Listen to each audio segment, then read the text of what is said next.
High, চলে এলাম নতুন একটি মিনি ব্লগ নিয়ে। আজকে হচ্ছে শুক্রবার। রেডি হয়ে নিয়েছি আমি খাওয়া দাওয়া করে। আর এদিকে দেখো সোনু 8 ঘন্টা হয়ে গেল মাথা আঁচড়াচ্ছে।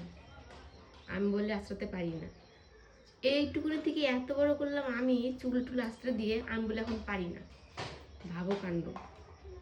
আর যে ও নিজে নিজে উস্তুদি করবে, তারপরে 8 ঘন্টা লাগাবে চুল আঁচড়াতে, তা আমাকে দিবে না আঁচড়াতে। আমি বলে পারি না। ওই যে আস্তে আস্তে আস্তে কবে মাথার চাল বাঁকড়া উঠে যাবে, একদম চামড়া উঠে রক্ত বেরোবে।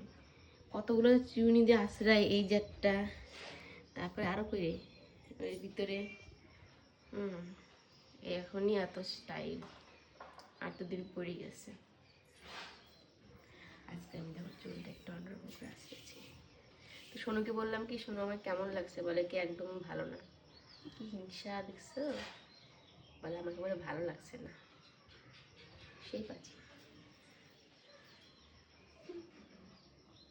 কিরে, যাবি কি যাবি না? এখানটাই থাকবি? কোনটা? আমি যাব না। পড়তে যাবি না?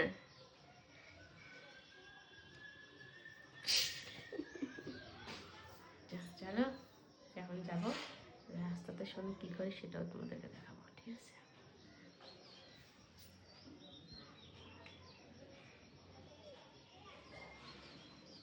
তো দেখো চলে এসেছি বাড়িতে। আর বাড়িতে এসে সোনু উঠে পড়েছে দাদুর কোলে, বসে বসে এখন হচ্ছে রামায়ণ দেখছে মোবাইলে। আর বাবা তো রোজ দিন দিতে থাকে, সোনু এসে এভাবে দেখে। তারপর সোনু টিউশন চলে গেছে। আর এখন মা দেখো কী করছে, মা হচ্ছে ঠাকুরের হচ্ছে গয়নাগাটিগুলো ভালো করে পরাচ্ছে, মানে যে মালাগুলো কিনে আনা হয়েছিল, মালাগুলো শুধু ছিঁড়ে গেছে, সেগুলো লাগাচ্ছে। আজকে যেহেতু একাদশী, এই জন্য ঠাকুরকে জামা কাপড় পাল্টে দিয়েছে, ওটাই মা দেখাচ্ছিল আমাকে।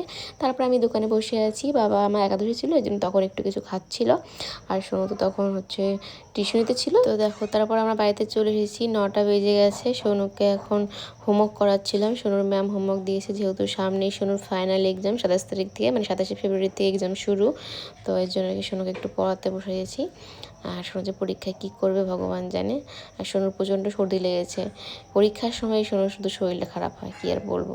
আসলে কয়দিন ওই বাবার বাড়িতে ছিলাম, সকালবেলা করে যে গিয়েছিলাম, তখন সকাল সকাল স্নান করিয়েছিলাম, তখন সর্দিটা লেগেছে, তখন আমারও লেগেছে।